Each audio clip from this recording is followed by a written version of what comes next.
membicarakan apa saja, maka orang tidak akan lupa menunjuk kata sukses. Kata sukses itu menjadi kata hari-hari yang orang selalu sebut. Apalagi di zaman seperti sekarang ini, ketika hidup itu penuh dengan persaingan.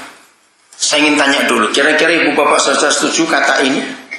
Betul tidak? Nah, kata sukses sekarang ini itu menjadi kata yang sangat menekan dan membebani kehidupan. Saya ulangi lagi. Kata sukses sekarang ini menjadi sebuah kata yang sangat menekan dan membebani kehidupan. Karena persaingan jadi tidak sehat dengan ukuran sukses, maka manusia dipaksa untuk menjadi konsumerisme. Siapa yang pernah dengar kata hedonisme? Orang selalu bicara materi, materi, materi, materi. Pepatah Jawa sangat tepat, maaf bagi yang tidak Jawa. Ojo dume, tapi tepo seliro. Kalau semua kita menggunakan falsafah hidup itu nggak kemurungsung, hidup itu nggak dibawa kepada emosi dan hawa nafsu yang tinggi. Ibu bapak saudara-saudara, kata sukses sendiri itu tidak salah. Sebab semua manusia di dunia sangat mengharapkan kesuksesan dalam hidup. Tetapi kalau kata sukses hanya diukur dengan satu ukuran, yaitu materi. Maaf, saya berikan kalimat yang sangat tidak baik. Manusia yang mengejar kesuksesan hanya dengan nilai materi, catat kata ini baik-baik, maka orang itu sedang bunuh diri pelan-pelan. Lalu sukses itu apa? Anak-anak kita yang lahir pada generasi 10 tahunan terakhir ini menjadi anak-anak yang dilabel materi.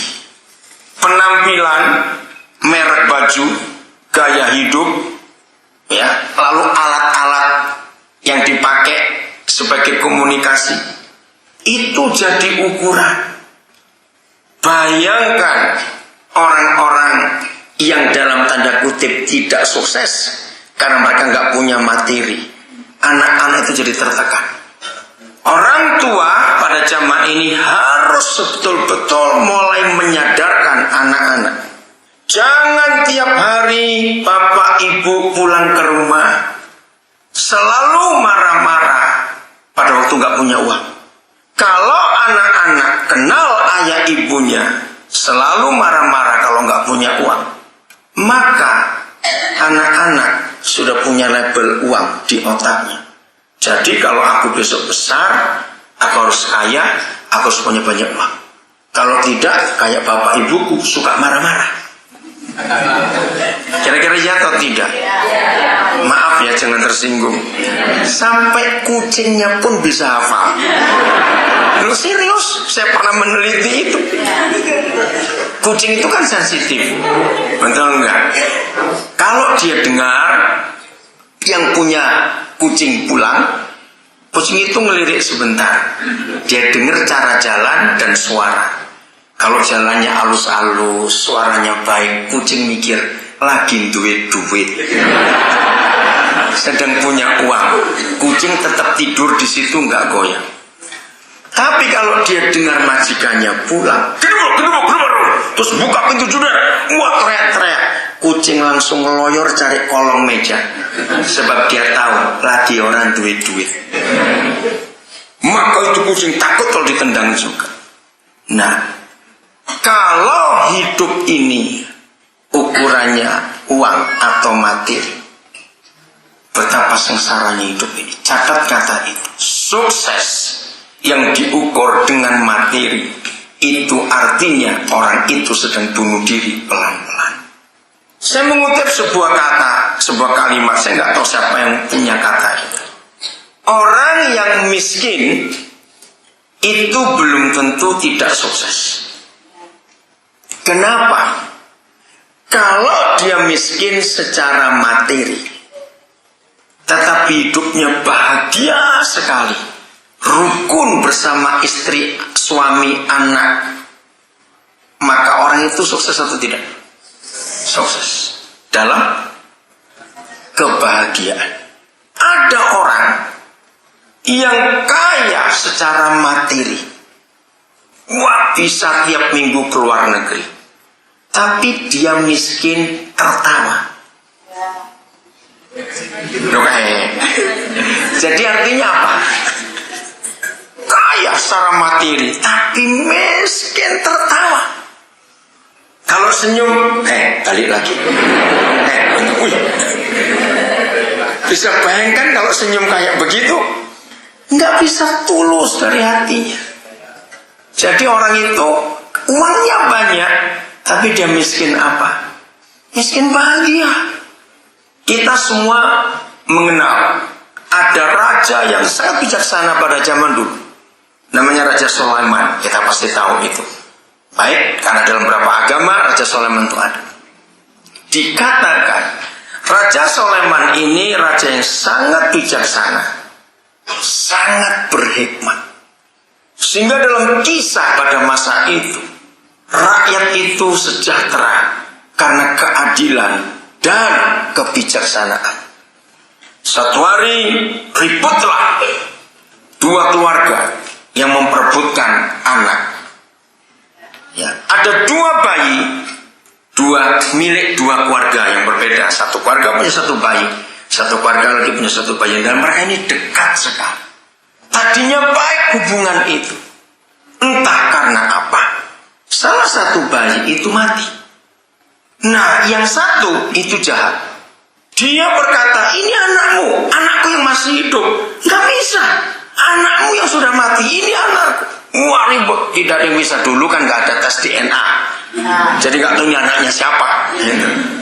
Lalu dalam kisah itu dibawalah masalah ini ke Raja Sulaiman. Dengan hikmat dan kebijaksanaannya, Raja Sulaiman memberikan sebuah cara. Nah ini yang penting dalam hidup. Oke, daripada kalian ribut, Algojo, bawa pedang yang tajam. Daripada dua keluarga ribut, belah jadi dua yang sama, kasih satu-satu. Aman bukan? Nah, ketahuan nggak? Mana ibu palsu, mana ibu yang benar? Betul? Itu hikmat yang luar biasa. Nah, ibu bapak, saudara-saudara, untuk menjadi sukses itu nggak cuma diperlukan skill, kepintaran, kepandaian, tidak. Tapi hikmat. Hikmat itu sangat penting dalam hidup kita. Hikmat itu tidak bisa dapat di sekolah manapun juga. Ilmu bisa dipelajari lewat sekolah, tapi hikmat itu tidak. Nah, di dalam semua kesulitan hidup kita, maka jangan sekali-kali uang segala-galanya. Saya ulangi lagi. Dalam kesulitan hidup kita, jangan pernah uang itu jadi segala-galanya. Hapus betul-betul di benak kita bahwa uang itu segala-galanya, tidak. Ada banyak fakta dalam hidup sekarang ini, walaupun kita mulai jarang menemukan. Maaf kalau saya tanya ini ya, coba itu jangan pelajaran. Siapa yang punya kenalan, siapa punya tetangga, secara materi mereka nggak banyak, tapi hidup mereka itu rukun, hidup mereka itu harmonis. Mereka bisa merasakan kata cukup dalam hidupnya. Dan itulah orang kaya di dunia ini. Itulah orang kaya itu. Lalu apa yang disebut kata sukses dalam hidup ini? Maka kata sukses dalam hidup ini cuma satu. Kalau hidup ini bisa berguna buat orang lain. Saya minta ibu bapak catat kata ini. Kata sukses dalam nilai yang benar itu tidak dinilai berapa banyak kekayaan yang kita punya, tapi hidup ini bisa bermanfaat gak dengan orang lain, ada dampaknya tidak. Itulah sukses. Nah, kalau anak-anak kita sejak mereka masih kecil kita tanamkan kata sukses yang benar, adalah seperti itu. Maaf saya nyimpang sedikit, tapi jangan ada yang marah. 2 minggu yang lalu saya ada di sebuah kampus, bicara dengan para mahasiswa. Hari itu rektornya berdiri. Setelah saya bicara, rektornya bicara. Saya belajar satu kalimat baik dari rektor itu. Kalau kalian lulus jadi sarjana, lalu tujuannya hanya uang supaya bisa kaya, maka kalian malu dengan ayam. Saya pikir rektornya mau ngomong apa? Lihat ayam dilepas di mana saja dia hidup. Betul tidak? Ayam itu punya ATM tidak? Loh serius saya tanya ini. Ayam punya ATM tidak? Enggak, dompet aja enggak punya. Hidup. Nah, rektor itu berkata, saya sungguh-sungguh mendapatkan sebuah hikmat yang luar biasa. Jadi kalau cuma kalian punya konsep bisa hidup dan berhasil gara-gara punya gelar sarjana, malu dengan ayam. Ngerti nggak maksud kata rektor itu? Jadi artinya materi itu bukan segala-galanya. Ayam itu bisa hidup di mana saja. Maaf, bahkan bisa kawin, anaknya juga banyak. Nggak ada anak ayam keleleran. Setuju tidak saya ngomongin? Saya kutip kata-kata rektor itu. Karena ayam itu punya hikmat. Dia masih bisa mengkais untuk apa saja. Nah, ayam kalau sudah kenyang, kasih makan, dimakan tidak? Enggak. Ayam tahu berkata cukup. Maka itu kita, maaf ya, jangan ada yang tersinggung. Maka itu kita nggak pernah melihat ada ayam mencuri. Dicuri dia sering, mencuri dia tidak. Kenapa ayam nggak bisa mencuri? Karena dia bisa berkata cukup. Nah, kalau kita pakai kata sukses, berarti ayam itu hidupnya selalu berakhir di mana? Nah, itu dia. Betul sekali. Kalau nggak di penggorengan, ya di tusukan bambu. Bayangkan berapa kali ayam-ayam itu melihat teman-teman mereka mati di depan mata mereka. Betul tak? Mereka lihat nggak temannya mati disembelih itu. Tapi kita nggak pernah ketemu ayam putus asa terus bunuh diri sebelum disembelih. Walaupun dia tahu teman-temannya akhirnya itu begitu. Harusnya ayam-ayam itu berpikir, begitu ngapain kita hidup ya? Kalau toh cuma dipotong, lebih baik mati sekarang saja. Enggak, ayam nggak pernah begitu. Walaupun mereka tahu ujungnya hidup adalah mati, dimakan orang, ayam tetap berusaha untuk hidup. Nah, kesuksesan seekor ayam, dia tahu aku hidup untuk berguna buat manusia. Betul tidak kalau itu? Nah, jadi sukses itu di situ. Saya akan terangkan prinsip pohon buah. Ada seorang yang namanya Paulus menuliskan itu. Ini konsep pohon buah. Dengarkan, saya belajar betul. Orang ini berkata, kalau kita hidup itu seperti pohon buah. Ketika saya baca tulisan itu, saya tuh merenungkan kenapa pohon buah. Nah, catat ya, ada 4 hal tentang pohon buah. Dan itulah kesuksesan. Nomor 1 yang penting. Di negara manapun di dunia, tidak pernah ada pohon buah pernah tahu rasa buahnya sendiri. Ya atau tidak? Kalau ketemu pohon mangga, coba tanya, pohon, rasa mangga itu seperti apa? Dia gedek. Loh, saya tanya iya atau tidak? Iya. Pohon buah itu pernah tahu rasa buahnya tidak? Saya tanya ibu bapak, mohon dijawab. Pohon buah itu tahu rasa buahnya sendiri tidak? Nah, apakah kalau mereka tidak pernah merasakan buahnya sendiri, apakah ada pohon buah ngambek terus nggak mau berbuah lagi? Percuma aku berbuah, toh nggak bisa ngerasakan. Bahkan berapa kali kita punya pohon buah, kita tunggu sampai matang pohon, tonggon disi. Betul, tetangga selalu dului. Nah, yang nomor 2, walaupun pohon buah itu masih pentil-pentil, tahu kata pentil? Masih muda, kita belum nikmati anak-anak tetangga, wah sudah. Tapi nomor 2 ini penting, tidak ada pohon yang tersinggung. Walaupun buahnya kita habiskan, tahun depan dia tetap berbuah lagi. Setuju? Nah, jadi kalau kita hidup sebagai pohon buah, seringkali kita tidak bisa menikmati yang kita hasilkan. Justru orang lain yang menikmati. Seperti Pak Adi, panggilnya Pak Adi toh, Pak Hadianto, maaf. Handianto atau Hadianto? Handianto, maaf. Pak Handianto sudah ceritakan tadi bahwa kami suami istri dengan tim kami bisa membuat sekolah-sekolah gratis. Dan cukup banyak. Kami nggak cuma mendirikan 1, 2, 3, 10, 15 sekolah. Kalau saya boleh hitung, kira-kira 60 sekian sekolah yang di bawah tanggung jawab kami. Itu ada di 13 provinsi di Indonesia. 80% itu sekolah gratis. Anak kandung kami tidak punya. Tapi Tuhan percayakan kami ribuan anak yang harus kami asuh. Kenapa kami bisa buat itu? Karena kami sudah jadi pohon buah. Hasil yang kami peroleh karena kami hidup, itu dinikmati oleh orang lain. Kami menikmati bukan dari hasil kami.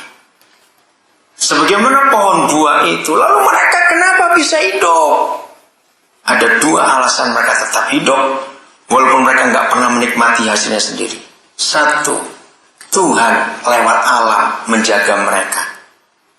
Betul tidak? Ada Tuhan. Nomor 2, ada yang punya pohon itu yang merawatnya. Betul tidak Ibu Bapak? Ini konsep yang kami pakai. Dan kami nggak pernah kekurangan. Kami melakukan hidup seperti ini sudah lebih dari 30 tahun. Dan terus ditambah kepercayaan itu. Untuk buka sekolah lagi, buka sekolah lagi. Jadi sebelum Laskar Pelangi ada, maaf kalau saya katakan ini, kami sudah jauh buat sekolah gratis. Kami tidak pilih suku apa, agama apa, tidak. Prinsip kami pokoknya itu anak orang ingin sekolah, nggak bisa sekolah, kami sekolahkan. Nomor 3. Kalau ada pohon buah, pasti ada bijinya. Betul tidak? Nah, biji itu yang bisa multiplikasi. Kami cuma berdua suami istri.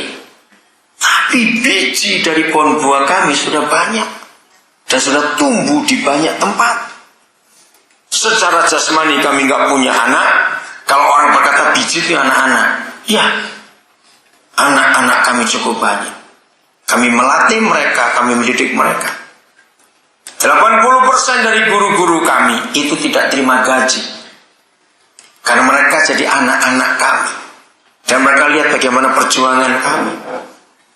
Jadi inilah kesuksesan. Kalau kita hidup ini bisa bermanfaat buat orang lain. Ada kebahagiaan yang tidak bisa dikatakan dengan kata-kata. Setiap kali saya harus hadir di wisuda anak-anak itu yang bukan anak kami. Ada satu kepuasan yang gak bisa dibeli dan diganti dengan apapun juga. Saya nyekolahkan anak orang. Ini sebelum buka sekolah ya. Saya nyekolahkan anak orang. Pertama kali itu tahun 81. Sampai hari ini saya gak berani ngitung dengan tepat. Di samping juga lupa. Dan saya takut dikatakan sombong. Saya tidak berani. Siapa kita berani ngelawan yang lebih atas dari kita? Setuju? Saya ngomong ini. Siapa kita? Nah, saya nggak berani. Tapi kira-kira saya sudah meluluskan dari tahun 81 saya nyekolahkan anak itu. Kira-kira sudah 380 sekian S1. Dan setiap tahun itu tambah seperti tahun ini. Yang sudah resmi saya sekolahkan tahun ini masuk S1 18 anak. Dari 300 sekian itu yang lulus S1, saya sudah meluluskan 39 S2. 2 tahun ini kami merasa sedih dan menyesal. Kami tidak bisa nyekolahkan anak masuk kedokteran. Tahun ini 2 anak kami diterima kedokteran, terpaksa saya batalkan. Karena jadi dokter sekarang mahalnya luar biasa. Maka itu sedih melihat bangsa kita ini. Negeri masuk kedokteran sekarang itu 150 juta. Negeri. Tadi waktu kami masih makan dengan Ibu Andianto, kami dapat telepon. Ya, yang satu ini saya pertahankan. Salah satu anak itu diterima di UPH kedokteran. Untuk masuk UPH kedokteran itu 500 juta. Tapi anak ini dapat jalur prestasi. Saya hanya bayar 110 juta. Tapi saya tawar dulu untuk nyicil. Karena itu nggak bisa ditawar lagi. Itu sekolah bergengsi. Sekarang ini kampus luar terbaik ya kampus itu. Nah, tadi saya dapat telepon, saya diberi kesempatan untuk bisa bayar 50 juta dulu. Sisanya ngangsur. Saya bilang, baik, saya akan ambil. Saya sudah meluluskan 11 dokter umum, 2 spesialis. Saya sedih melihat bangsa kita ini. Kalau sekolah dokter begitu mahal, berarti tahun-tahun ke depan, kalau ada orang miskin di Indonesia, sakit, tinggal tunggu mati saja. Nah, betul tidak, Sah? Mau berobat bagaimana? Saya nggak ngerti pemerintah kita mau bawa bangsa ini kemana. Kami sudah meluluskan 3 doktor S3. 1 dari Gajah Mada, 2 dari Brawijaya. Sekarang yang kuliah kedokteran masih ada 2. Oh, dokter S3 masih ada 2. Yang ngambil S1 jadi 18, yang masih baru masuk. Maaf, yang masih sekolah saya belum menghitung. Yang ngambil S2 masih ada 4 orang yang sedang berlanjut sekarang ini. Coba ibu bapak bayangkan sebulan berapa pengeluaran kami. Dan gak cuma itu. 10 tahun yang lalu, tahun 2001, saya ke Gorontalo. Tiba-tiba saya dipojokkan untuk beli sebuah rumah. Saya pertama pikir, kami tinggal di Papua, ngapain beli rumah di Gorontalo? Ya udah, karena sudah digiring sampai ke situ dan kami boleh nyicil. Juni kemarin sudah lunas rumah itu. Cuma saya belum sempat ngurus ke sana. Nah, dari rumah di Gorontalo, Tuhan beri kami kesempatan bisa beli rumah di Manado, di Kalimantan Barat, Kalimantan Timur, di Papua kami bisa beli banyak rumah. Bukan kami yang nempati. Sombong betul, cuma 2 orang masa tiap jam ganti rumah terus tidur. Sombong betul. Nah, untuk apa rumah-rumah itu? Saya cuma cerita. Ibu bapak, kami punya prinsip begini dalam hidup. Dari seorang yang bernama Lukas kami belajar. Kata pulang. Saya beritahu. Kalau kita bawa anak-anak kecil kita ke tempat pesta, acara masih rame, musik masih ribut, makanan, permen, jajanan, balon-balon, pembungan itu, bateri balon, meriah sekali. Kalau anak-anak itu sudah capek, hanya perlu 1 kata, orang tua harus tunduk pada si raja kecil itu. Kata apa? Mulai. Pulang. Bujuklah sampai domble istilahnya. Bujuklah sampai berbusa mulut ini. Mau nggak mereka tinggal? Tidak. Nah, kata pulang itu yang menarik sekali.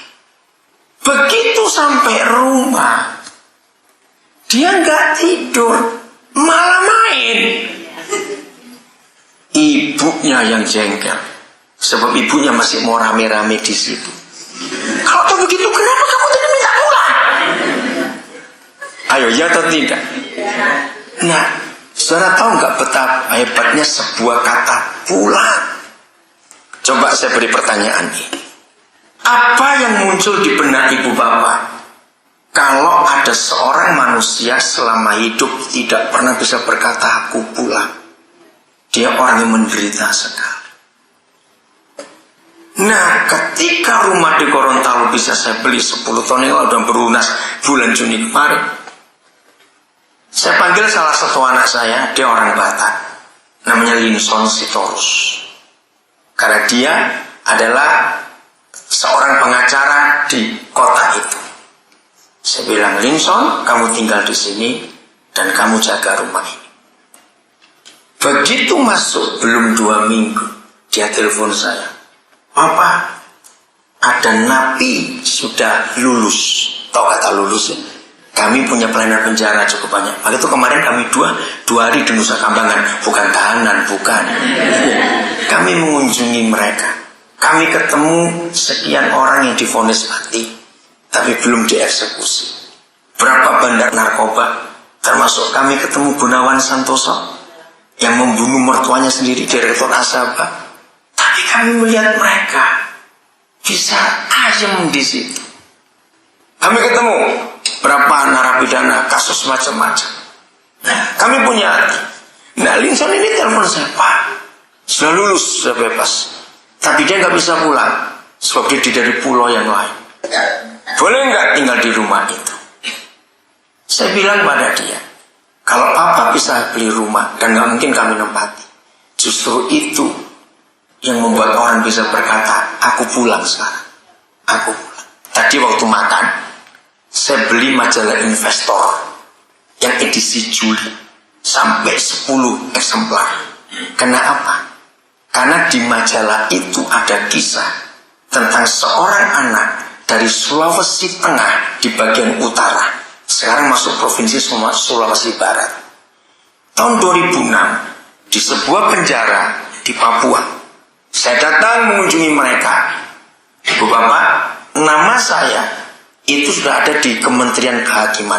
Kalau ada yang kenal orang kehakiman, coba tanya, nama Daniel Alexander. Itu saya dikenal adalah orang yang paling sering membebaskan orang, dalam arti pembebasan bersyarat. Tahu kata PB ya? Nah, hukum di Indonesia, PB itu bisa ditebus setelah seorang narapidana menjalankan hukumannya 2/3 dan kelakuannya baik. Dan biasanya keluarga yang nebus. Dan itu mesti bayar. Dihitung berapa tahun, lalu dipotong. Cukup banyak potongnya, 60%. Saya cuma bayar 40%. Tapi kalau kosnya berat, tanyalah mau bisa jutaan juga bayar itu. Nah, itu risikonya tanda tangan. Sampai masa tahanannya bebas. Kalau orang ini ada apa-apa, yang nanggung ini yang masuk. Maka itu ini, bedanya apa sih? Orang keluar rumah sakit dan keluar penjara. Bedanya apa? Masa nggak tahu? Keluar rumah sakit disambut rame-rame. Keluar penjara siapa yang nyambut? Keluarga pasti malu. Nah, jadi saya suka itu. Suatu kali, salah seorang dari petugas Kementerian Kehakiman mencari saya. Kira-kira itu 4 tahun yang lalu atau 5 tahun yang lalu. Saya kan kaget di telepon. Saya pikir salah apa saya? Kenapa waktu itu masih Departemen Kehakiman? Ya akhirnya saya datang. Begitu datang, ternyata mereka itu hanya ingin tahu siapa saya ini, kenapa nama ini yang sering masuk untuk tanda tangan PB. Maka itu mereka curiga. Begitu mereka lihat saya, mereka kaget. Saya nggak tahu kagetnya kenapa, saya sudah tidak tahu. Dan mereka tanya, saya agama apa? Saya bilang, Pak, bapak-bapak, agama itu masing-masing. Yang saya buat, pokoknya manusia yang bisa saya tolong, saya akan tolong. Nah, saya kembali pada anak, namanya Jan Artinus Baru. Itu 90 tahun 2001, 2006, 2001. Saya lihat dia di dalam LP. Saya minta izin kepada penjaganya, pengawasnya, boleh nggak saya minta waktu untuk ngomong. Jadi di beberapa penjara itu kalau saya hadir, saya sangat diterima. Sebab itu meringankan tugas mereka. Karena saya selalu memberi lapangan kerja buat mereka. Dan di Nusa Kambangan sudah berapa yang saya luluskan. Dan saya angkat mereka jadi manusia yang betul dan sudah punya kerjaan. Satu yang terakhir, ini satu keluarga. Kalau pernah dengar kasus Purwokerto, pembunuhan preman itu, yang membunuh satu keluarga, bapak, anak dengan 3 anak. Nah, bapak ini belum lama meninggal di dalam penjara. Nah, anak bungsunya itu supirnya, itu saya tebus PP-nya. Sekarang dia sudah kerja di Banyumas. Kakaknya 2, itu vonisnya hukuman mati karena ini eksekutornya. Tapi karena kelakuan baik dan kami berjuang, hukuman mereka yang satu, Agus, itu turun jadi hukuman seumur hidup. Adiknya namanya Adi, jadi hukuman 20 tahun. Mereka sudah dipindah ke LP Kedungundu di Semarang. Kami masih ngurusi mereka. Nah sekarang ini lagi ngurus gerasinya untuk ketiga kali. Karena pemerintah masih memberi kesempatan. Nah saya kembali pada Yani. Kalau saya tanya, ya oke, dia cerita masalahnya. Saya nggak pernah mempersoalkan apa masalah mereka. Saya nggak pernah mempersoalkan. Ringkas cerita, dia keluar 2 tahun kemudian. Saya bilang, saya ada rumah di kota itu. Kamu nanti keluar, nggak usah pulang ke kampungmu, pulang ke rumah saya. Dia pulang. Dia bingung mau kerja apa. Dia tuh senang musik. Nggak sampai seminggu setelah dia tinggal di rumah saya di kota itu. Kami nggak tinggal di situ. Itu ada anak saya lain lagi. Kami tinggal di Nabire. Saya dapat telepon dari Jakarta. Kalau saudara pernah dengar Gloria Musik, itu toko musik cukup besar. Dia telepon saya. Dia memberi saya 1 set alat musik dan sound system. Oh baik kalau begitu. Begitu sebelum baik saya kaget. Ditaruh mana ini ya? Saya ingat anak ini namanya Jan. Saya telepon. Kamu lo nggak ngurusin? Aduh senang sekali saya. Karena dia hobinya musik. Sampai hari ini dari tahun 2003 itu. Sudah diganti ya. Jadi semua acara di kota itu. Kalau perlu sound system, kalau perlu alat musik. Untuk acara apa saja terakhir Golkar buat acara Natal Nasional. Maka yang dipakai sound system ini. Anak ini sekarang luar biasa. Dia sudah menikah. Waktu menikah saya melamar. Ketika saya ketemu calon mertuanya, saya bilang, Bapak Ibu kenal siapa anak ini? Saya ceritakan. Ini lulusan penjara. Saya bilang begitu supaya jangan sampai beli kucing dalam karung dong. Dia harus jujur. Diterima. Sekarang sudah punya anak 2. Nah, tahun 2008 yang lalu, anak kami yang kerja di perusahaan Inggris di Jakarta itu telepon saya. Dia bilang, Papa, saya akan ekspansi ke Papua. Tolong ketemukan anak-anak Papa yang lain di 3 kota ini. Manowari, Biak, Jayapura. Nah kami punya rumah di kota-kota itu. Dan bukan kami yang tinggal. Anak-anak seperti itu. Untuk kami berkata, ayo kamu pulang. Nah dari 3 kota itu, ternyata nama Yan ini yang berhasil. 9 bulan kemudian, jadi 2009, perusahaan Inggris ini membuka cabang pertama kali di kantor di Papua. Kantornya mewah dan internet semua. Saya bangga luar biasa. Nah lalu dia merekrut semua anak-anak yang pernah kami asuh di Jayapura, di Nabire, di Biak, Serui, Manokwari. Dia latih anak-anak itu maju 8 keluarga bulan Mei yang lalu. Karena berhasil di perusahaan Inggris ini, dapat gratis tur ke Eropa. 8 keluarga. Mantan napi. Sekarang sukses luar biasa. Nah di majalah yang kami beli 10 itu ada kisah. Enggak kisah sejelas begitu. Tapi keberhasilan perusahaan itu. Mereka tadi di Papua telepon karena hari Minggu kami akan pulang ke Papua. Ibu bapak saudara-saudara, itulah kepuasan kalau bisa membuat orang berhasil. Sekarang saya dikenal lagi sekali bukan untuk saya. Saya cuma lulusan SMA. Jangan rame-rame, jangan ngomong orang ya. Saya cuma lulusan SMA. Itu pun ijazahnya hilang. Lu kok tertawakan ngenyek betul ini ya. Saya tersinggung ini dinyek gitu. Kenapa ijazah hilang? Karena ibu saya itu janda. Dia janda umur 31 tahun. Karena ayah kami meninggal umur 31, saya umur 9 tahun waktu. Kami sangat miskin. Kami tinggal di desa di Jawa Timur, Kabupaten Lamongan, Kecamatan Babat. Tahun itu nggak ada listrik, nggak ada air pump. Maka itu saya suka makan kelapa sampai hari ini. Habis kalau sudah nggak ada makanan, kelapa kan gratis di desa. Arut, nasi hangat, kasih garam. Wih, gurihnya luar biasa. Untung nggak kermian dulu. Maaf. Jadi saya suka kelapa sampai hari ini gara-gara nggak ada makanan lain. Saya masih ingat kelas 5 SD, saya sudah mulai bisa belanja ke pasar.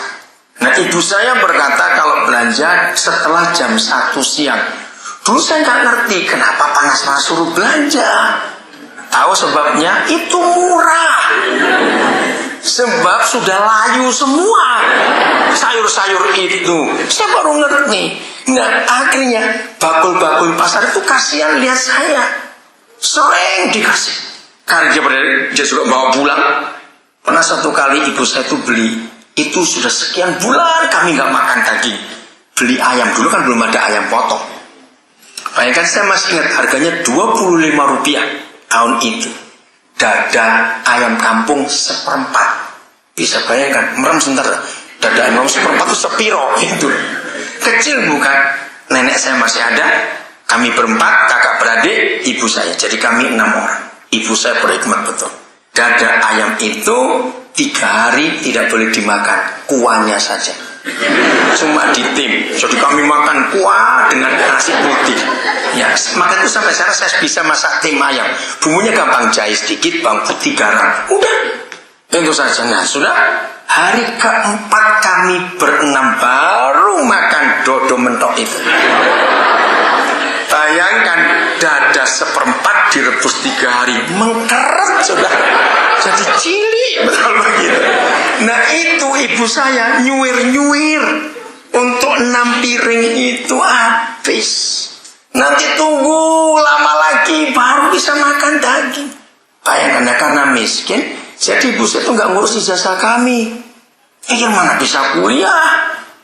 Maka itu kalau saya bisa jadi seperti ini, orang kenal cuma ijazah SMA hilang bisa, tapi meluluskan ratusan sarjana, dan itu kepuasan. Maka itu ibu bapak, kata sukses tidak diukur dari berapa yang kita punya. Kata sukses itu diukur berapa banyak orang yang kita berdayakan dari keterbatasan yang kita punya itu. Jadi sekarang anak-anak kami itu biji-biji buah hidup kami yang sudah ada di banyak provinsi, yang mendirikan sekolah-sekolah yang sama untuk gratis. Hari-hari ini kami sedang ngurusin 6 TK di Lampung yang perlu perbaikan, perlu inovasi. Terus kami dorong mereka. Yang keempat, pohon buah ya. Tadi saya 3 toh? Coba ulangin dulu sebelum lupa. 1, pohon buah itu apa tadi? Tidak pernah merasakan bahwa betul. Wih, pintar-pintar Pak Adianto, ini hebat-hebat nih karyawan ini. Nomor 2, apa? Tidak pernah tersinggung ngambek untuk berbuah, walaupun dipetik habis. Nomor 3, ada biji, jadi bisa multiplikasi. Selama masih hidup, ingat ini. Satu kali saya menghadiri pemakaman teman. Dia meninggal masih sangat muda, baru 32 tahun. Dalam acara pemakaman ada sambutan-sambutan. Salah satu sambutan adalah pimpinan perusahaan di mana teman ini bekerja. Saya masih ingat kata sambutannya itu terjadi tahun 91 yang lalu. Dia berkata begini, ternyata seorang itu dikenal dalam hidupnya bukan berapa panjang umurnya, juga berapa pendek umurnya, tidak. Tapi orang itu dikenal berapa hasil dari hidupnya untuk memberdayakan orang lain. Lalu sebelum pemakaman, dia langsung, maka biodatanya dibacakan. Saya kaku. Walaupun dia masih muda, umur 30 lebih, baru awal. Tapi di perusahaan itu dia dikenal sebagai seorang yang sangat berjasa buat banyak orang. Sampai air mata saya keluar. Lalu kesimpulannya, maaf jangan tersinggung ya, jangan tersinggung, nanti saya dikeroyok, awas. Untuk apa hidup sampai umur 84, 96, tapi ngurusoi tok. Tahu kata itu? Hidup nyusahkan orang. Sejodoh umur mati cepet wes. Maaf. Lo betul nggak? Daripada tua sampai umur segitu panjang, tapi hidupnya nggak pernah membahagiakan orang lain. Setuju tidak kalau saya ngomong ini walaupun kasar? Maka itu pohon buah itu diukur dari berapa banyak buahnya dinikmati oleh orang lain. Nah yang keempat ini penting. Pohon buah nggak pernah pasang iklan. Betul? Lihatlah, sudahlah sekaya-kayanya seseorang, ya. Kalau pas lewat satu jalan kelihatan ada mangga, pohonnya buahnya penuh, pohon durian buahnya penuh, atau pohon apalagi ya, jeruk atau belimbing atau apa. Kalau pohon itu sedang berbuah, nggak ada perlu pasang iklan. yang lewat pasti noleh. Betul? Pasti noleh. Kenapa noleh? Ayo, kenapa noleh? Tertarik. Ada yang menarik. Ajari anak-anak kita untuk hidup seperti itu. Berbahagialah kamu anak-anak ngomong begitu. Kalau teman-temanmu sekolah, itu bisa noleh ke hidupmu. Berarti ada sesuatu dalam hidupmu yang gak dimiliki teman-teman.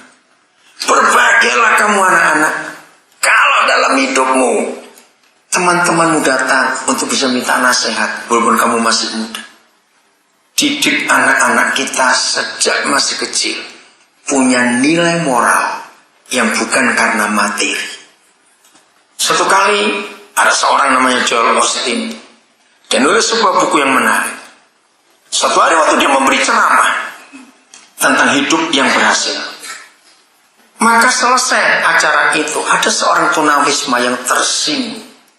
Dia berkata kepada Pak Osteen ini, Bapak sangat menghina saya. Bapak sangat merendahkan saya. Apa Bapak tidak melihat saya ini siapa? Pakaiannya memang beda. Saya tahu.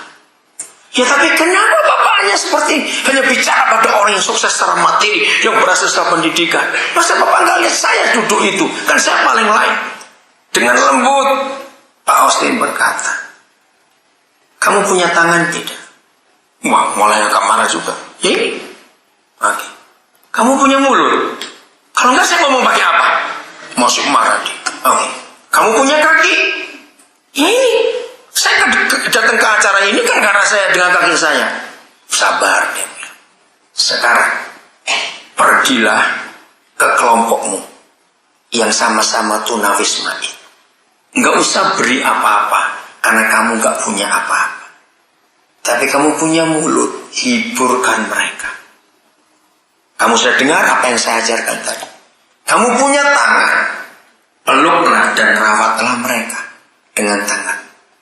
Nah, dengan kakimu, bawalah tanganmu dan bawalah mulutmu sejauh kamu bisa berjalan. Nangkep nggak pesan moral itu? Jadi sukses itu nggak perlu diukur dari materinya. Maaf, jangan tersinggung ya, saya ngomong ini. Menurut saudara, orang pelit itu orang kaya atau orang miskin? Gak usah ragu-ragu. Ayo, jujur jawab. Saya punya jawabannya. Orang pelit itu orang kaya atau orang miskin? Kaya. Aneh bukan? Pertanyaan berikut. Orang yang takut miskin itu orang kaya atau orang miskin? Kok gak enak habis nih sugi gitu. Itulah fakta. Orang yang pelit ternyata orang kaya. Orang miskin gak bisa pelit. Apalagi yang dipeliti. Punya cuma itu. Jadi ternyata orang miskin itu lebih kaya daripada orang kaya. Orang miskin gak pernah takut miskin. Biasa miskin. Lucu kalau dia takut miskin. Orang kaya itu dengarkan baik-baik. Yang ditakuti bukan sampai miskin. Orang kaya itu kalau angka kekayaannya turun 1 digit saja, itu stresnya luar biasa. Nah, betul tidak?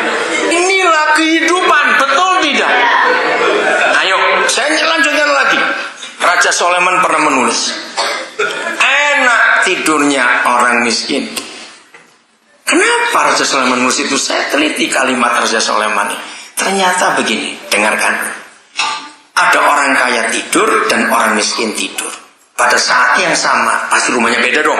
Nggak mungkin barengan.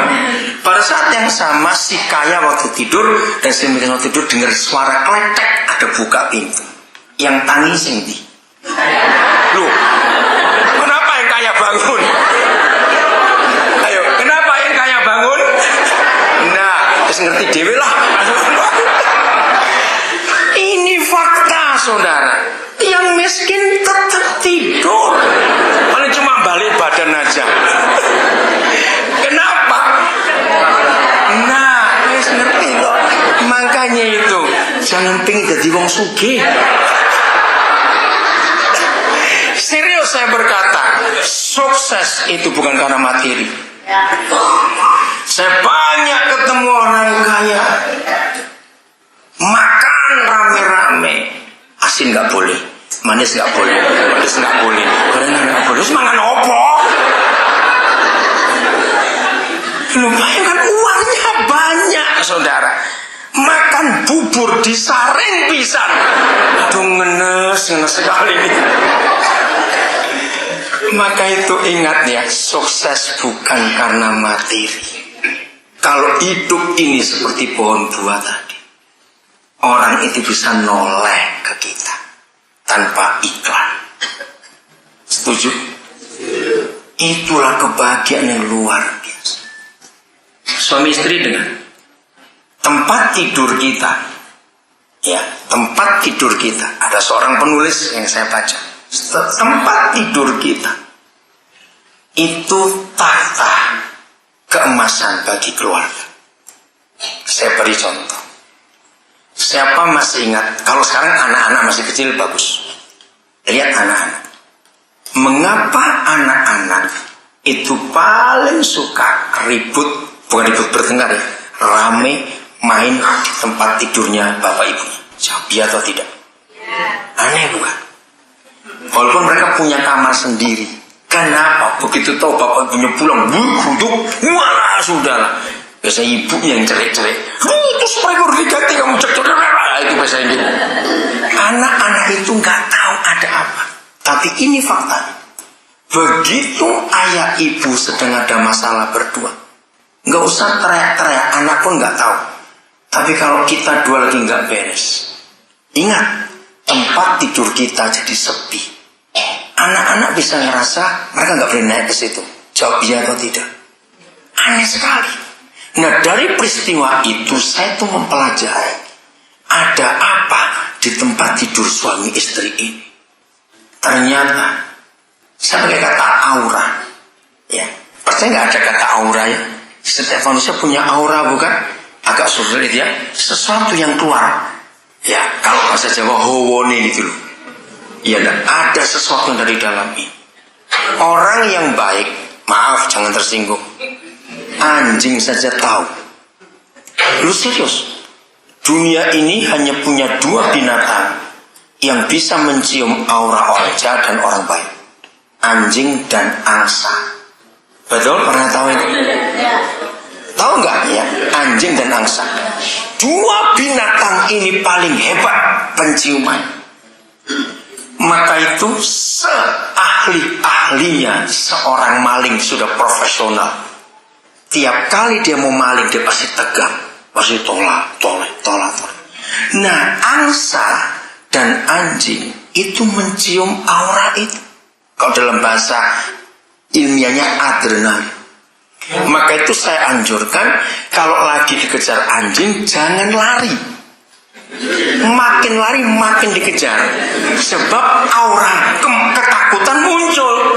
Nah, anjing pikir ini orang jahat, diuber malah. Tenang. Nah, bayangkan saudara, aura itu ada di hidup kita.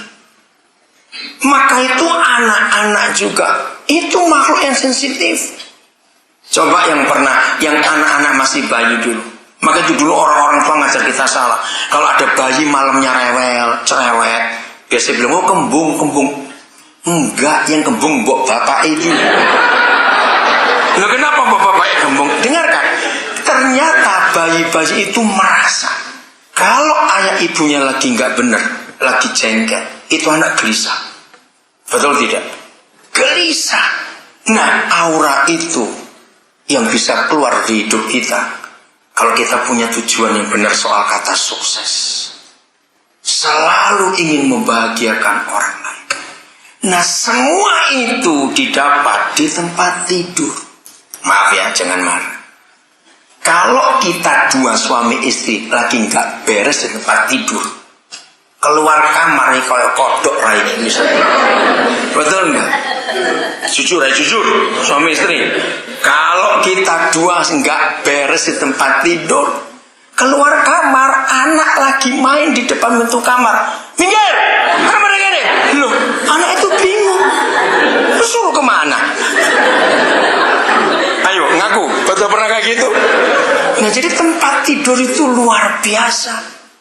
Kalau kita beres tempat tidur, ibu bapak, keluar kamar itu lega, senang, puas, nggak ribut-ribut. Kita keluar rumah, setelah keluar kamar dan keluar rumah, suami istri kerja di tempat yang berbeda, membawa aura yang enak dan nikmat sekali. Di kerjaan pun, aduh kerjanya enak sekali. Nggak ada kejengkelan, nggak ada kemarahan. Maka itu tempat tidur kita, suami istri, harus kita jaga baik-baik. Coba lihat. Aneh, ini masih tempat tidur. Setelah anak-anak semuanya kita tahu. Lihat kalau kita dua ada apa-apa, yang dimusuhi tempat tidur juga. Ya atau tidak? Pura-pura panas aku turu kono ae. Apa itu maksudnya? Awas itu. Wis tahu. Yo, meneh padha menungsane kok masa ora ngerti. Saudara, itu fakta. Maka itu ibu bapak, diskusi yang kita lakukan di tempat tidur sebagai suami istri, itulah nilai pernikahan kita. Catat ya itu baik-baik. Diskusi kita berdua di tempat tidur, itulah nilai rumah tangga kita. Ya, diskusi itu dulu. Pembicaraan apa saja di tempat tidur sebelum kita tidur, itulah nilai rumah tangga kita. Nangkap nggak maksud ini? Oke, saya beri contoh paling sering. Rumah tangga yang nggak harmonis, tempat tidurnya sepi, kalah kuburan sepi ini. Kenapa rumah tangga nggak beres, tempat tidur sepi? Karena ngomong panjang ribut, ngomong pendek ribut, susah ngomong bisa. Jadi naik ke tempat tidur diem-dieman. Yang satu ngadap utara, satu ngadap selatan. Coba ketemu pantat tok itu kurang ajar betul. Karena nggak harmonis. Rumah tangga mata duitan, nah ini beda lagi. Baru mau duduk, kenapa saya kurang? Belum coba mengenai duit ngomong. Terus sampai jam siji gitu, saya suruh lanjut. Jam 1 ini saya ngomong terus tidur, nggak pasti tidur nggak tenang. Bangun baru melek, belum ketean, belum bersihin kotoran mata itu loh maksudnya. Awas belum jual kakek dino dia, duit lagi diomong. Itu keluarga mata duitan. Ayo jujur suami istri, apa yang kita diskusikan berdua hari-hari terakhir sebelum kita tidur, itu nilai rumah tangga kita. Nah, kalau kita beres di tempat tidur, kebahagiaan menguasai kita. Kebahagiaan akan sungguh-sungguh menguasai kita semua. Ini yang penting. Nah, kalau kita sudah bisa beres seperti itu, ingat, suami istri itu istilahnya, walaupun tidak semua suka badminton, tapi kita semua tahu. Suami istri itu istilahnya seperti seperti pemain ganda campuran. Ayo, kalau ganda campuran itu apa dengan apa berarti? Laki perempuan, oke? Itu ganda campuran. Sehebat apa dalam sekian banyak pertandingan sebelumnya ganda campuran pasangan ini, tapi pas hari ini mau bertanding mereka ribut. Bisa menang nggak? Bisa menang tidak? Kenapa nggak bisa menang? Karena nggak kompak. Nah, saya akan akhiri dengan hal ini. Semua masalah dalam pekerjaan kita, ya apa saja, utang, masalah rumah tangga, kesehatan, semua, ternyata sumbernya itu di tempat tidur. Hebat bukan tempat tidur kita itu? Masalah apa saja. Oke, saya minta ada 3 orang yang menyebutkan. Saudara jangan merasa, wah, Joshua aku nggak tidur. Enggak. Sebutkan masalah teman saudara, masalah kakak atau adik atau paman atau bule atau siapa yang punya masalah keluarga. Nanti saya akan buktikan itu semua terjadi masalah tempat tidur. 1, siapa nyebut masalah apa? Ayo sebutkan aja, nggak apa-apa. Yang tidak mulai kabel, ayo mulai wis. Kalau nggak jawab, ayo. Apa? Masalah apa? Cepat. Siapa aja boleh nyebut? Apa? Gak dengar saya. Ayo sebut masalah apa? Sekolah anak, betul. Nomor 1 kita bahas dulu. Memang sekolah ini mahalnya luar biasa sekarang. Saudara, pemerintah kita punya dosa besar kepada bangsa ini. Lihat Singapura, lihat Brunei. Berapa sih sumber daya alam mereka? Tapi di Singapura dan di Brunei, rakyat sekolah bisa gratis. Seharusnya kalau pemerintah kita mengelola kekayaan alam Indonesia dengan baik, semua bangsa Indonesia sekolah dan berobat gratis.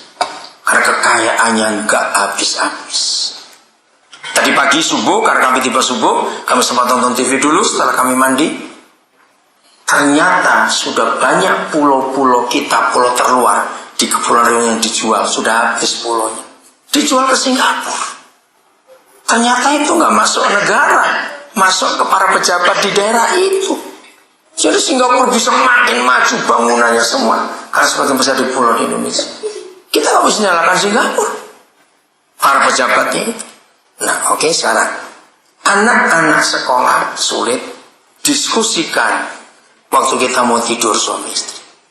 Saya pakai istilah rektor tadi, ayam aja bisa hidup dilepas gitu saja. Ada cara untuk biaya sekolah tidak mahal, namanya pakai homeschooling. Di antara semua yang murah untuk Kak Seto, cari ya di internet. Maaf saya nggak bisa nyebutkan. Jadi sekarang ini untuk mengatasi kesulitan anak-anak biaya sekolah, pakai sekolah di rumah. Bisa. Maaf saya nggak bisa menjelaskan detail ya. Itu nomor 1. Tapi sumbernya adalah kalau suami istri tidak kompak memilihkan memasukkan sekolah anak, itu jadi sumber masalah. Saya mau katakan ini. Nabi Musa pernah menulis, sekolah yang terbaik itu di rumah. Gurunya adalah ayah ibunya. Itu Nabi Musa menulis. Maka itu ibu bapak, anak kita masukkan ke sekolah terbaik, sekolah favorit sekalipun. Saya tuh kaget saudara. Belum lama di Jakarta ini bukan sekolah yang hebat, sekolah biasa saja. Bayangkan uang pangkal untuk masuk TK yang biasa di pinggiran kota Jakarta. Ya bukan baru pinggir. Itu 15 juta TK, saya sampai kaget. Dengar. Keharmonisan kita suami istri yang membuat anak-anak kita jadi jenius. Saya beri contoh. Ada keluarga anaknya sekolah-sekolah mahal karena itu keluarga kaya. Panggil guru les yang hebat-hebat, bayar lesnya sekian juta sebulan. Bayangkan kalau ayah ibunya rajin bertengkar. Rajin kok bertengkar? Ya ada bukan? Ketika anak-anak itu tidur, mereka terkejut. Sebab mereka dengar ayah ibunya ribut. Apalagi sampai bentak, banting pintu, segalanya. Ayo, mau sekolah-sekolah favorit sekalipun, bisa pintar nggak anak ini? Kalau malam-malam selalu ketakutan, terkejut mendengar semuanya itu. Jawab. Bisa pintar tidak? Tidak. Maka saya balik. Walaupun anak kita di sekolah yang, maaf istilahnya, cukup jelek, tapi kalau kita bisa menjaga keharmonisan, anak-anaknya kebahagiaan ayah ibunya, itu modal utama untuk anak itu cerdas. Setuju tidak saya berkata ini? Jadi ibu bapak saudara-saudara, bukan sekolah di mana yang menentukan anak-anak kita itu jadi anak-anak yang hebat, tapi hubungan keharmonisan orang tua. Kompaklah dulu, bicara baik-baik untuk memilihkan sekolah supaya anak-anak kita berhasil. Lalu langkah kedua, belajarlah bisa berkata cukup atas hidup ini. Saya pernah baca satu buku yang cukup bagus. Ditulis bahwa sebetulnya kalau masing-masing kita suami istri bisa mencukupkan sesuai gaji suami yang gak harus istri bekerja, maka hidup itu gak akan ada masalah. Ingat, Bedakan keinginan dan kebutuhan. Beda tidak? Nah, lagi sekali, bedakan antara keinginan dan kebutuhan. Bedanya di mana? Mana yang lebih perlu? Nah, seringkali kita nggak bisa membedakan mana keinginan, mana kebutuhan. Harusnya keinginan itu prioritaskan yang paling akhir. Kebutuhan yang kita utamakan. Saya mau katakan ini justru makanan-makanan yang mahal sekarang ini. Kebanyakan itu makanan tidak sehat. Kembali hidup pada masa yang lalu. Dari kebun saja. Saudara sadar tidak bahwa manusia ini tidak diciptakan untuk mengkonsumsi daging. Catat itu. Karena kita bukan karnivora. Maka itu gigi kita nggak tajam kayak binatang buas pemakan daging. Lambung kita pun tidak diciptakan untuk mencerna daging. Seharusnya orang Jawa, orang Indonesia bangga. Karena saya pernah lama tinggal di Jerman, saya kaget. Tempe generasi ketiga itu patennya milik Jerman. Tempe paten pertama, generasi pertama dan kedua itu milik Jepang. Jadi tempe itu tidak milik bangsa Indonesia, milik orang asing. Karena kita terlambat mematenkan tempe. Ternyata sampai hari sudah situs WHO, ya Badan Kesehatan Dunia sudah buka. Sampai hari ini situs WHO menempatkan ranking pertama dari 10 makanan tersehat di dunia. Itu ternyata tempe, sudah. Kaget enggak? Mengapa tempe itu makanan tersehat di dunia? Maka itu dulu kalau bangsa kita tempe gue itu orang merendahkan sekali. Oh, sekarang itu mewah sekali tempe itu. Kenapa tempe itu makanan tersehat? Dengarkan. Kedelai itu satu-satunya jenis kacang yang Tuhan ciptakan yang gizi dan proteinnya paling bagus. WHO menulis, kalau ada orang miskin di dunia ini, tapi bisa memberi konsumsi balitanya, anak bawah 5 tahun ini, itu 200 gram saja sehari kedelai itu. Mau di tempe, mau di tahu, mau di susu, mau direbus, ternyata itu membuat anak itu otaknya jadi jenius. Tempe saja. Begitu kedelai itu dijadikan tempe, kan ada raginya, bukan ada jamur. Nah, jamur tempe itu jamur yang tersehat di dunia sampai hari ini. Jepang yang menemukan paten pertama. Jadi konsumsilah yang sehat. Nggak perlu pakai gorengan, minyak cukup mahal, rebus saja. Berbahagialah manusia kalau bisa meyakinkan anak-anak makanan direbus dan dikukus itu jauh lebih sehat daripada digoreng. Murah. Jadi nggak perlu pakai minyak untuk goreng, karena itu nggak sehat buat tubuh kita. Maka itu kenapa sekarang banyak anak-anak anak muda umur 20 sudah bisa kena darah tinggi, kena stroke, karena konsumsi minyak sejak masih kecil terlalu berlebihan. Nah, jelas bapak yang tanya dari masa sekolah anak diatasi dengan cara itu. Nah, cara yang ketiga, kan ada cara-cara yang lain. Banyak, saya nggak tahu caranya. Ada berapa bank misalnya memberi jaminan, atau ada asuransi atau apa, saya tidak tahu. Coba kita pakai cara. Lagi sekali saya pakai kata rektor tadi, ayam saja nggak punya ATM bisa hidup. Hikmat, ada hikmat, cara untuk menyiasati semuanya itu. Oke, yang kedua, masalah apa? Nanti keluarga lagi akan jadi jawaban. Ayo sebutkan. Suami istri bekerja.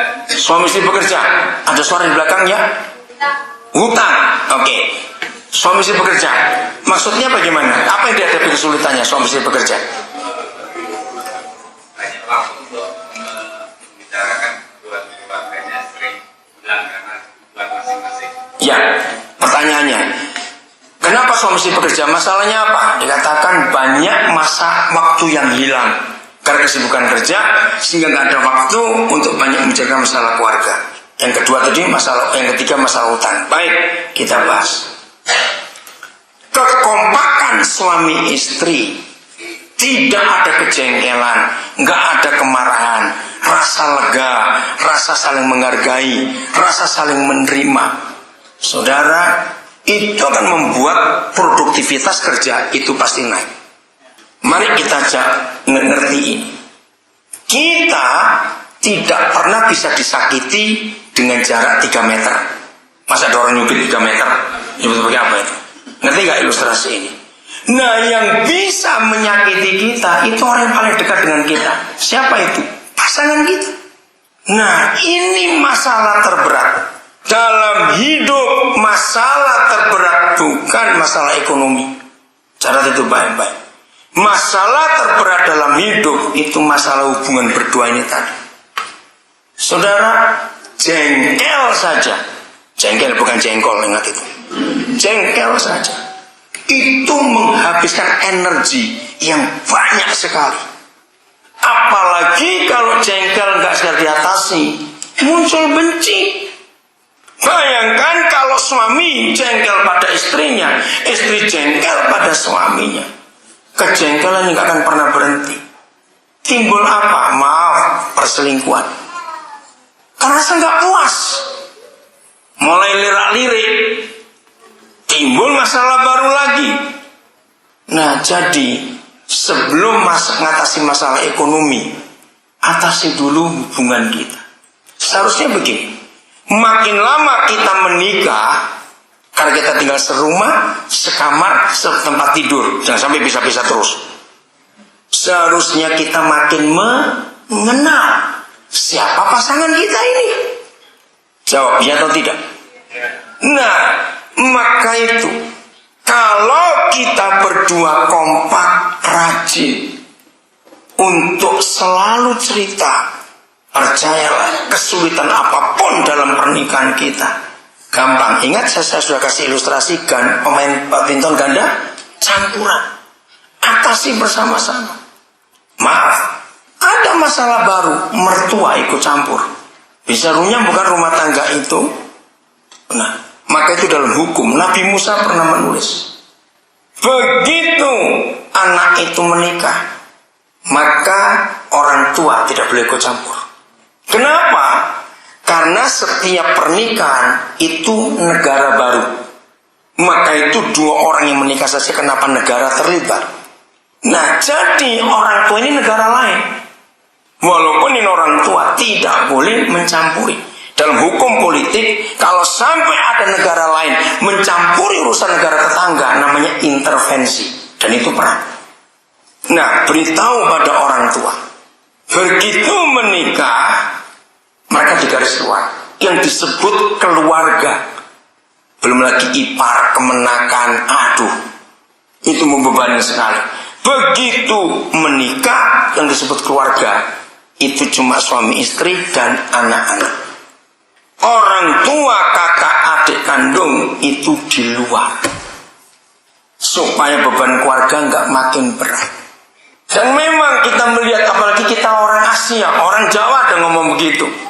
Begitu melihat ada keluarganya yang lebih enak dikit, gerutukan datang. Betul tidak? Harus tegas. Bukan berarti tidak mau nolong. Harus tegas. Kami akan ngurus keluarga ini dulu. Dorong mereka untuk mereka juga bisa mandiri. Ya, ini supaya kita nggak ribet. Jadi suami istri bekerja pun tidak masalah, asal kompak. Pulang kerja memang capek, tapi kalau kompak, walaupun capek bisa diatasi bersama-sama. Suami pulang tahu tugasnya, istri pulang tahu tugasnya. Kalau rukun, walaupun cuma makan dengan kelapa parut saja, duduk dengan anak-anak malam itu, sore itu cerita. Sudah urusan kantor, urusan kerja jangan dibawa pulang. Di rumah urusi yang ada di rumah. Kalau kita suami istri bahagia, anak-anak bahagia. Kalau kita sering ribut, kita pulang ke rumah, tadi itu loh, auranya itu nggak enak. Anak-anak jadi tegang, anak-anak jadi takut, malah berat. Jadi saya harap ibu bapak saudara tahu betul, sumber semuanya adalah kekompakan kita berdua suami istri.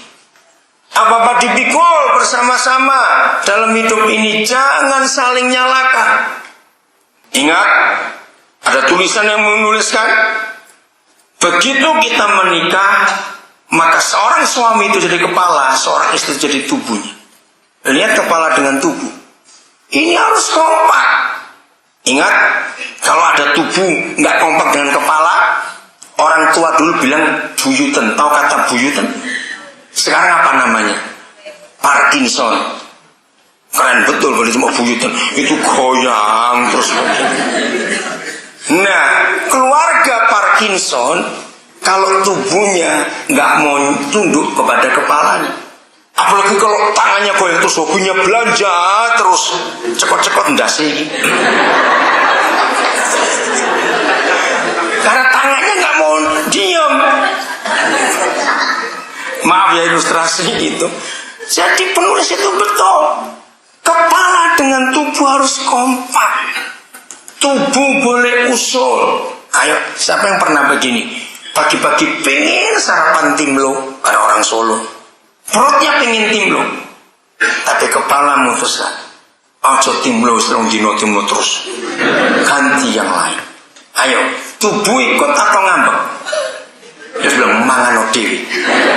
Yuk, enak aja mangano dewi. Makan sana sendiri. Aku pokoknya mau timlo. Terus begitu kepala sudah mulai kecak-kecak, terus ini perutnya ngancing gitu. Nggak mungkin, bukan? Nah, kompakan suami istri. Suami istri pakailah plafon sesuai pemasukan kita. Misalnya begini, saya nggak tahu plafonnya berapa. Pokoknya kalau kita lagi terpisah dan kita lagi belanja, kebutuhan belanja di atas 50.000 harus rundingan dulu. Misalnya begitu. Di bawah 50.000 nggak usah rundingan. Nah, coba masing-masing warga memberi plafon itu, sehingga nggak saling nyalakan. Pokoknya 50.500 rupiah nggak boleh. Tunggu dulu. Setuju tidak pasangannya? Ya kok guyu kenapa? Saya mau tanya, saudara tertawa apa ini? Lu serius? Maka itu pakai plafonnya berapa? Ngerti maksud itu ya? Harus dihitung baik-baik sehingga nggak suka ribut. Untuk apa saja? Apalagi sekarang itu banyak kreditan. Zaman sekarang kredit, tuku sendok ya kredit, heran. Nah, hati-hati dengan kreditan.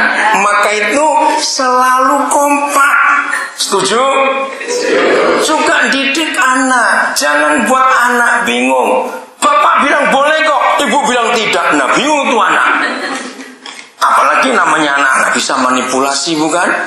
Cari yang gampang, yang enak. Hati-hati, anak dibuat bingung. Akhirnya dari kecil anak sama mihak yang siapa, yang lebih gampang dituruti. Hati-hati itu. Jadi ibu bapak, kekompakan kita, kerjaan pun akan baik, masalah pun akan sangat kecil kalau apa-apa kompak, apa-apa kompak. Begitu ada masalah di salah satunya, tenang dulu, ngomong, tunggu istriku atau tunggu suamiku, kami berunding dulu bagaimana cara kami mengatasi masalahnya. Jadi Pak, nggak ada masalah suami istri kerja asal kompak, keluar uang kompak, pulang ke rumah juga kompak. Oke ya, kita jangan ngomong kerjaan ya, ayo ngomong di rumah yang enak. Sudah capek, apalagi kok duaan sering pijit-pijitan, aduh itu enaknya luar biasa. Kok guyu, nggak pernah pijit-pijitan ini berarti. Tanya istri saya, sering dia minta pijit saya, kalau saya pijit dia pijit saya. Penting suami istri itu kekompakan yang ada. Betul apa tadi aturannya? Awas saling nyalakan, awas. Nggak boleh saling nyalakan. Kalau toh pasangannya salah, kita diam dulu. Saya beri contoh. Siapa seumur hidup jadi manusia nggak pernah kesandung? Itu manusia hebat itu. Ada yang nggak pernah tersandung? Angkat tangan. Dia disuting sama anak saya. Besok masuk Suara Karya. Siapa yang nggak pernah tersandung seumur hidup? Nah, sering bukan? Nggak ada. Waktu tersandung sakit apa tidak? Apalagi kalau gares, tahu gares, tulang kering kena ujung meja, wah soengkle itu ada. Sudah, saudara, waktu kita tersandung, apakah kepala ngomel, mau temu dindi, melaporan, delong. Ayo, lucu nggak kalau kepala marah-marah pada kakinya? Bukan lucu, gendeng itu sudah. Suami jangan nyalakan istri. Kaki kan di tubuh bukan? Kalau kaki di kepala namanya kepiting. Istri bisa salah, tapi suami nggak boleh nyalakan, karena meripat di sirah. Betul tidak? Mata itu di kepala sih. Siapa seumur hidup belum pernah kecokot? Bukan dicokot, beda loh saudara. Cokot sih menek. Siapa sebenarnya belum pernah digigit? Tak ngerti kata kegigit dan digigit itu beda tidak? Oke. Siapa seumur hidup belum pernah kegigit? Ada? Enggak. Sakit nggak? Dokter gigi menghitung satu itu 60 kilo saudara beratnya. Maka itu otot alot pedok saudara. 60 kilo. Ngapain kalau kegigitan? Tubuh kok sakit tidak? Nah, apakah tubuh gini langsung ke dokter gigi saja? Tanya dokternya, sakit apa, Bu? Enggak dok, jabuti semua aja giginya ini. Karena dia suka menggigit dok. Loh, kalau saya dokter giginya saya kasih resep ke dokter jiwa. Jadi suami bisa salah tidak? Bisa. Kepala sering pusing toh? Nah, kalau kepala sering pusing, coba ketok ganti sirah lain. Ngerti maksudnya? Jangan ceraikan suamimu lalu ganti kepala lain, nggak bisa. Tubuh bisa salah, jangan ganti tubuh yang lain. Sombong betul. Bojo siji ora entek saumur. Mau ganti lagi, cari yang lain lagi. Jadi kekompakan itu penting. Kebahagiaan terjadi. Aduh sudahlah, kalau kita pulang bahagia, senang, walaupun ada masalah, jangan saling nyalakan. Oke, yang terakhir, utang. Hanya ada 2 cara untuk menghindari utang. Ya, cuma 2 cara, bukan 3, bukan 4. Nomor 1, berkata cukup. Sudahlah, kalau orang bisa berkata cukup itu luar biasa. Cukup. Kalau semua kita bisa berkata cukup, percayalah nggak akan pernah ada utang dalam hidup. Yang kedua, seandainya sudah terlanjur utang. Nah ini, maaf ya sebagai kata kasar, kebodohan manusia. Dan ingat, kebodohan manusia. Hutang dibayar hutang. Betul tidak? Nggak bisa. Hutang itu nggak bisa dibayar hutang. Jadi kalau hutang kita bayar hutang, jadi double. Betul nggak? Jadi double hutangnya. Itu tambah berat. Buang di benak kita masing-masing. Kata rentenir, kata rentenir itu bunganya tinggi sekali. Sudah, kalau kok kepepet ataupun terpaksa, suami istri kompak dulu. Kompaknya bagaimana? Cari mana, nomor 1 ya, ini bahas nomor 2 ini. Nomor 1 kekompakan cari mana kebutuhan kita yang bisa kita kurangi. Misalnya belanjanya biasanya sebulan sekian ratus ribu. Ayo kita potong. Beritahu anak-anak kita ada keperluan mendadak untuk kita bisa tahan dengan apa adanya. Nomor 2, belajar untuk menjual apa yang bisa dijual untuk kebutuhan itu. Pokoknya jauhkan kata utang. Kalau toh harus utang, berani bertanggung jawab untuk ngitung. Sanggup tidak? Kalau sampai kepepet. Jadi saya ulangi, hutang bisa diatasi dengan berkata cukup. Hati-hati yang suka iri hati, hati-hati. Iri hati biasanya dengan sesama teman, dengan tetangga. Saya punya ilustrasi bagus soal iri hati. Suatu hari ada suami yang selalu takut pulang sebelum istrinya tidur. Kenapa? Karena sebelum itu tiap kali suami pulang sore, istri pasti ngomong, tetangga beli sofa baru, besok mesti beli. Besok pulang tetangga beli TV baru, minta TV baru. Akhirnya suami takut pulang karena istrinya iri. Jadi kalau dia pulang, tunggu istrinya tidur dulu. Suatu hari suami pulang normal sore, pulang siul-siul. Istri bingung, dengarin janur gunung. Kenapa kamu pulang sore-sore? Dengan enteng sekali, tetangga punya istri baru.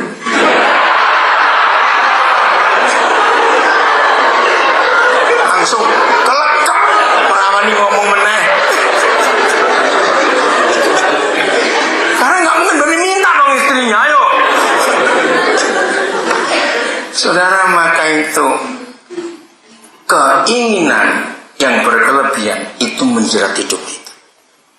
Jadi lagi sekali hutang bisa diatasi kalau kita berkata cukup. Kalau usah terlanjur hutang, jual apa yang kita masih punya. Oh, tapi ini warisan, misal begitu. Ya sudah, walaupun warisan, itu masalah kita. Kenapa kita enggak berhikmat menggunakan semua itu? Maka itu kembali pada yang awal tadi. Sukses itu bukan karena materinya, setuju? Tapi karena apa?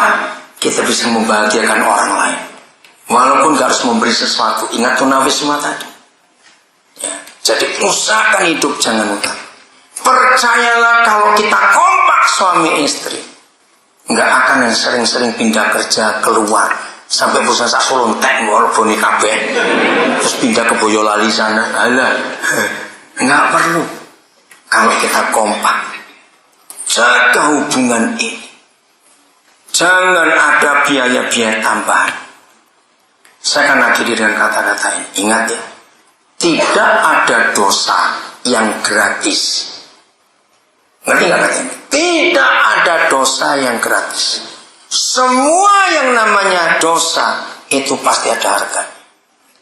Maaf, jangan coba-coba untuk selingkuh. Itu biaya mahal, saudara. Di mana-mana deliki itu harus ngelarang. Lo betul nggak? Itu yang menyembunyikan selingkuhan itu mahal. Gaji pas-pasan, duwe loro sombong tenang. Ingat itu. Mau judi, keluar duit. Mau wis ngomong apa adanya. Nggak puas dengan pasangannya, lihat situs porno, bayar iku. Tapi saya nggak baru pinjam HP teman saya. Temanmu sih bayar, enak aja. Ngerti nggak ilustrasi contoh ini? Mau kecewa dengan pimpinan, kecewa dengan teman, larinya ke mabuk, minum, bayar juga. Betul? Oh iya, jarang sih gratis. Udah, gitu aja. Supaya bertobat dan suka mabuk itu. Kencengnya kuda yang gratis, supaya tahu itu. Nanti contoh ini, maaf saya ngomong kasar begini supaya kita tahu. Tidak ada dosa yang gratis.